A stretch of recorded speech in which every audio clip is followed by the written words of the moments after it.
I'm attempting to complete every single GameCube game, and I'm using a random number generator to pick the next game. Last episode, we hung out with Jimmy Neutron in Attack of the Twonkies, and in this episode, we're going to be the best spy in the business and play Tom Clancy's Splinter Cell. Tom Clancy's Splinter Cell was released November 17th, 2002, and was developed and published by Ubisoft. I enjoyed this one way more than I was expecting. Before we get started, make sure to like this video because it really helps out the channel, and subscribe if you're new so you don't miss any of the future games. And without further ado, this is my experience with Tom Clancy's Splinter Cell. In Tom Clancy's Splinter Cell, we're going to go through the story mode to consider this one complete. This game opens up with a tutorial to show you how to play. The beginning of the tutorial is pretty much like any game: how to move, crouch, crawl, climb, and interact with objects. I did find it pretty cool that if two walls were close enough together, you could jump up the wall and stand in like a split-like position to stay above your enemies. Look how flexible Sam Fisher is.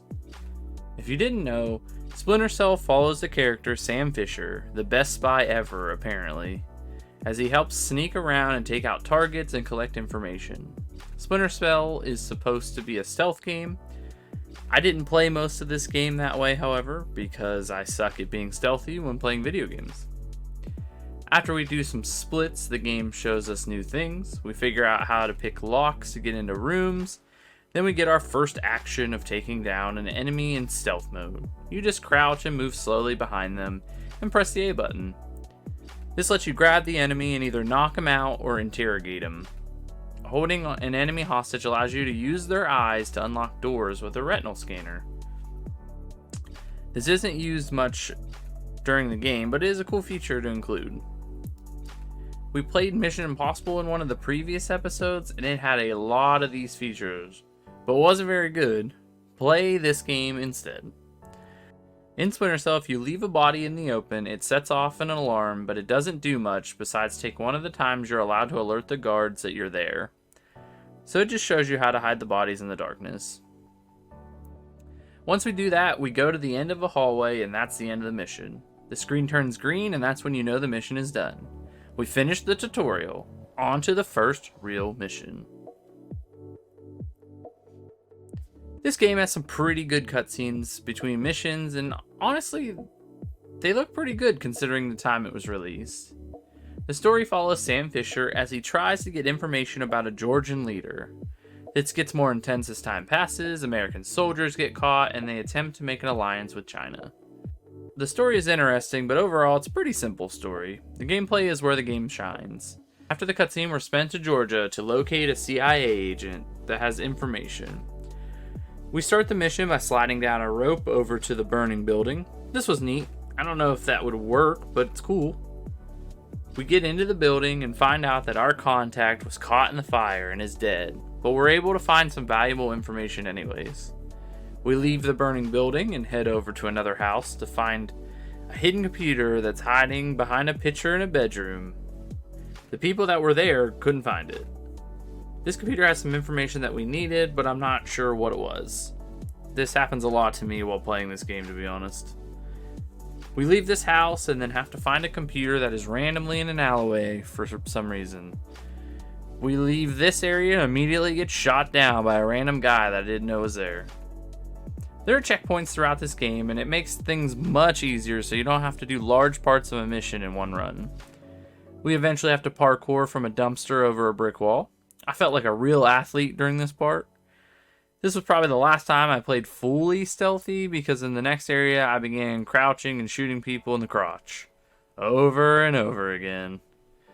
Even after shooting this one guard, we picked up his dead body right next to another guard, and that guard was like, "I don't see anything, it's not in my tunnel vision." This was the AI.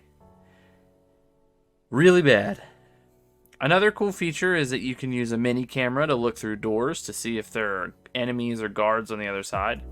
This helps later in the game because there are always guards placed everywhere in the later missions.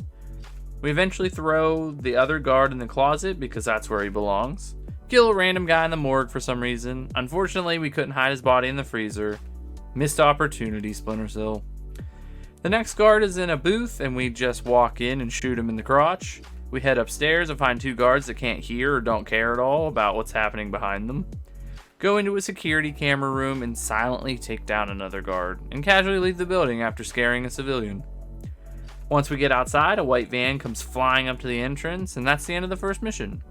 This wasn't all that hard, and honestly I enjoyed playing through this mission, even though I wasn't very good at it. On to mission 2. Before we start mission 2, we get a new briefing about what's happening in the world between missions. This is done very well and helps keep the story together. We get a cutscene that shows that Georgia and the US are preparing for war with fighter jets and weapon crates. I think we caused this in the last mission, not sure. The start of mission 2 has us rappelling down a building, which is a new ability that we gained during this mission. We use this a few times after this as well. In the first room, we find a guy at a desk, and of course, we have to take him down. These guards have the worst hearing of all time. We make our way down to the parking deck and play Ring Around the Rosie with the driver of a van. I don't know how he didn't see us, but we grab him and interrogate him. In this game, we can use objects to distract an enemy. I found a bottle here, but I couldn't figure out how to throw it. I sat here for like 10 minutes trying to figure it out. I even looked in the controls to see if it said anything somewhere, but it didn't. I figured it out later in the game, but this could have been helpful here. I like this part of creeping up behind this guard in the hallway, because how did he not hear me? I'm going from crouching and standing over and over again.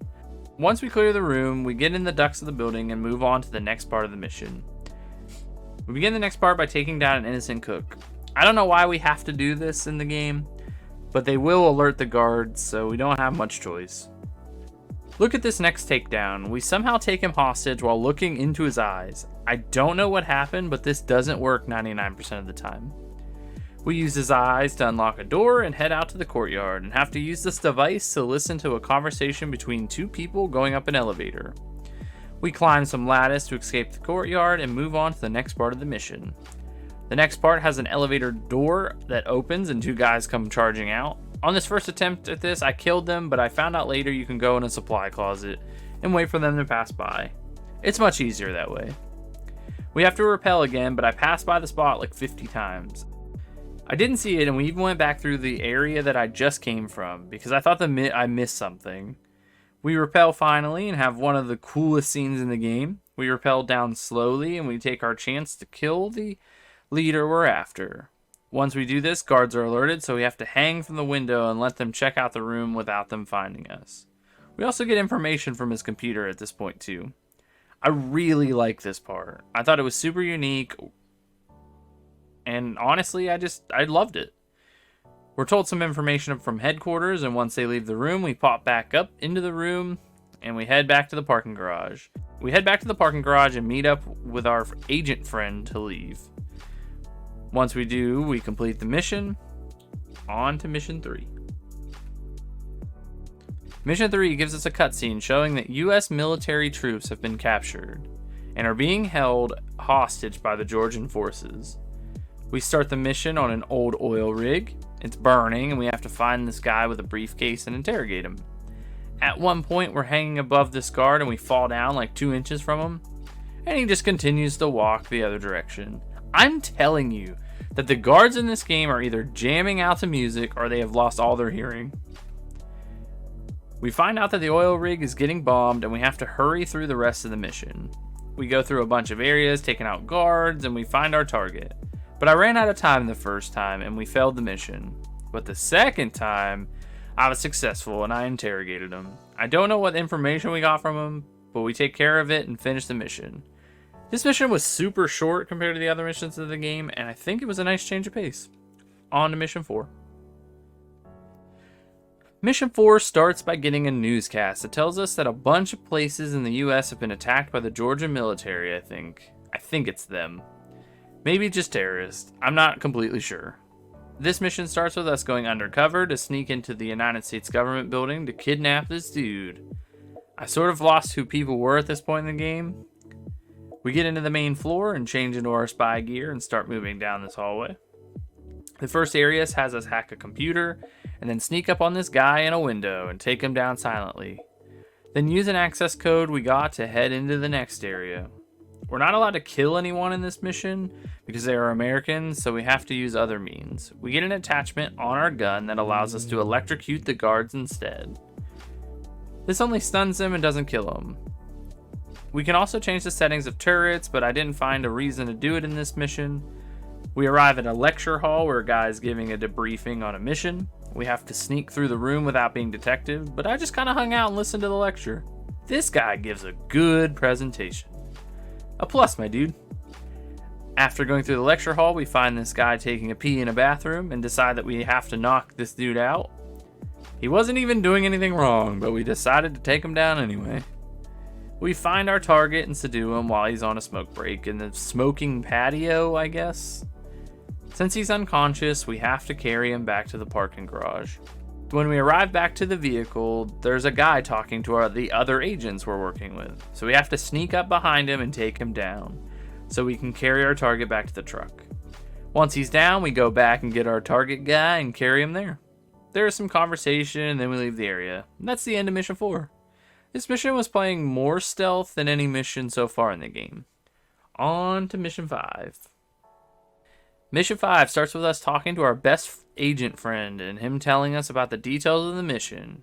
We have to move through this rundown parking garage and get over to the tech company. I think that's what it is. I'm not super sure about this.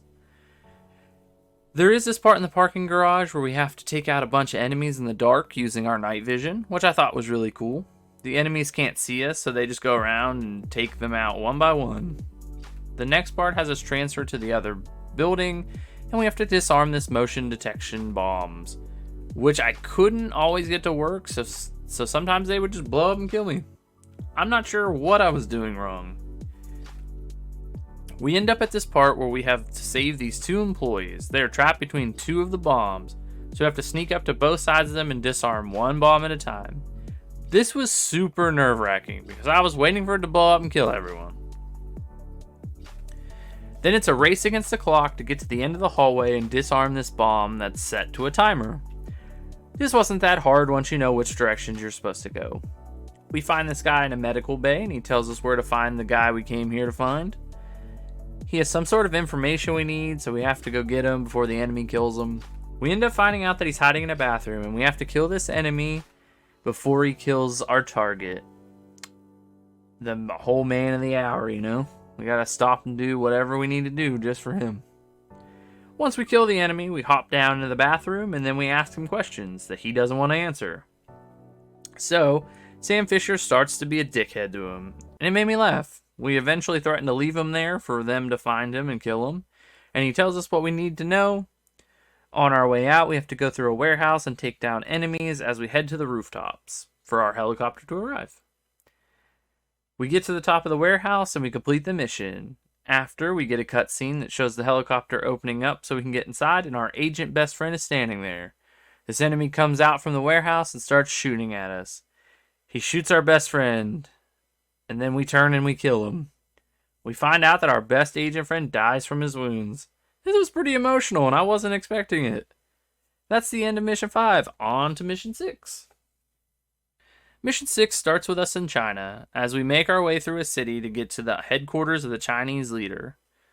We navigate our way through the city and eventually make our way down into the sewers using a manhole cover. The sewer has you running around in the dark trying to find the path that leads out. There are some guards down here, which this would be the worst job of all time. Hey, I need you to hang out in the sewer for 8 hours just in case someone shows up to break into our headquarters. We work our way out of the sewers, and then we meet up with our contact. He gives us some information about the headquarters and what we need to do when we arrive inside. We sneak inside by walking slowly behind this truck at the entrance of the headquarters, and then we have to listen to a phone call conversation using our equipment. We find out that the American soldiers are going to be killed, and we have to get to them right away. We eventually end up leaving by climbing up this pipe. And I won't lie to you, it took me forever to find this thing, because it blends in with the wall so well, and the game doesn't tell you like, hey, you're supposed to go climb a pipe to escape. It doesn't tell you anything. Once we climb it and get out, that's the end of the mission. This mission was on the shorter side too, but I'm not complaining. That's the end of Mission 6, and we're going to move on to Mission 7. Mission 7 has us breaking into a building to find an enemy general and to save some Americans that are locked in the basement of the area. We start in this tiny room with a computer and move on to the rooftops. Once we get on the rooftops, we have to climb and jump onto objects so the people below don't hear us walking on the glass of the roof. This was pretty easy, and we make our way over to this cell tower and turn off their broadcast antenna. We get this little cutscene of the enemies freaking out over this, and they send guards to the rooftops. We take them out and move down into the building, going through this large set of freezers where we use turrets to take down enemies by reprogramming them to fire at anything they see, instead of us. I used the heat sensor for this part because it made people easier to find with all there's fog and stuff. We end up in the basement. We move through some tunnels to find the Americans in the basement. They send a large group of enemies to take us out, but I found out that throwing grenades made this part super easy, and we took out the general without ever even seeing him. Pretty simple mission, and short. I like this one a lot. On to Mission 8. Mission 8 has us head back to the headquarters from Mission 6 to find the leader of this group to get information out of him. We start in a Chinese restaurant to get onto the awning of the building. First, we have to hack a computer in the building, and then we have to slowly move our character over to the window and climb inside. The next part of the mission has us moving through rooms where guards are sleeping, and if we're quiet, you don't have to do anything with them. But if you wake them up, they'll immediately start trying to kill you. This part was fun, and I messed up a few times and woke them up. Oops. Look, I'm just watching them sleep. They don't know I'm here. We use our heat sensor for the passcode to the next room, and turn the turret on to kill one of the guards. There is a guard that shows up after this, and we need him alive to unlock the door. I couldn't get him to move the way I wanted, so I tried to get him to go down the stairs using cameras that you shoot from your gun. I had so many cameras that the game started to run super slow. Look how bad this is. On the next try, I was able to somehow get behind him, and that worked to grab a hold of him and use his eyes to unlock the door. What a strange part of the game. Next, we shoot these gas pumps to blow up 2 trucks that are hauling some sort of materials that we couldn't let leave the headquarters. This was awesome. Teach them to take materials to other places. We alert guards because of the explosion, and we have to get out of the warehouse. We take this hallway and use our heat sensor again to figure out the passcode for the door. We finally get to the room where the leader is, and he had killed his own guy and is threatening to take himself out. He's also very drunk, so we sneak up on him and grab him to get him to unlock his computer so we can get the information we need from it. He's basically telling us to kill him the whole time, that this is all going on.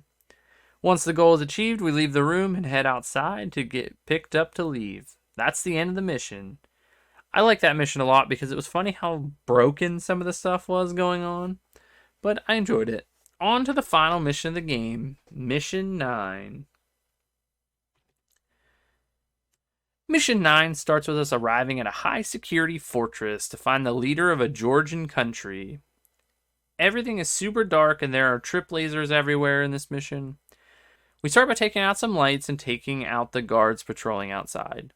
Then we head into a water drain-off system, which has tripwires everywhere, and we have to time our runs to make sure we don't set them off.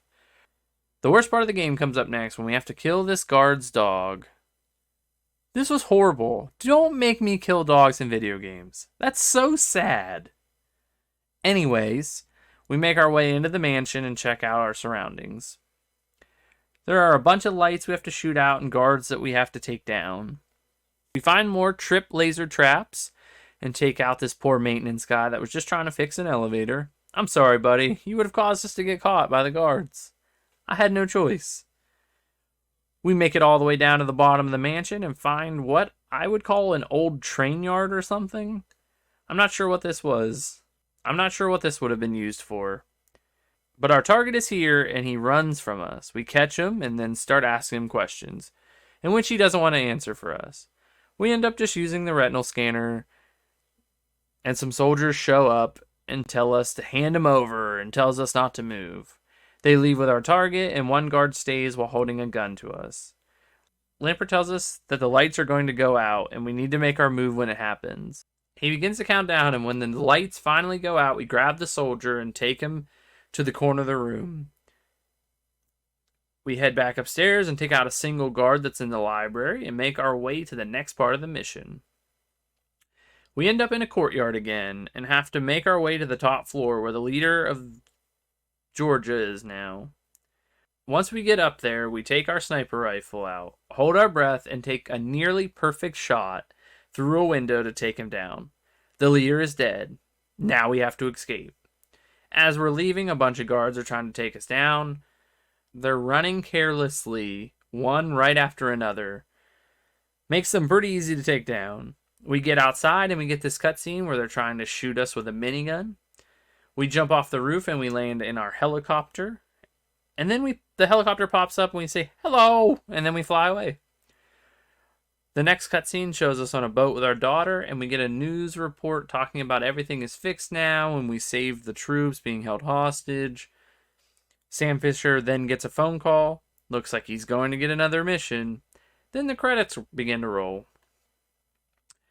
This game was much better than I thought it would be, and man, was this easier to play than Mission Impossible. I would recommend this one. I think it still holds up pretty well, besides how bad the AI is. That's the end, though. If you want to know what game is next, stick around, but if not, thanks for watching. Remember to subscribe, like, and share this video, and we'll see you in the next one. We got our GameCube list. Got a random number generator. And on the count of 3, we are going to figure out what the next game is. 1, 2, 3. 276. 276 is Metroid Prime 2. So we're starting out of order. But, hell yeah. We finally got a Nintendo title. A first-party Nintendo title. Metroid Prime 2. That is what our next game's going to be. I'm super excited about it. And we will start that one up tomorrow, which is great.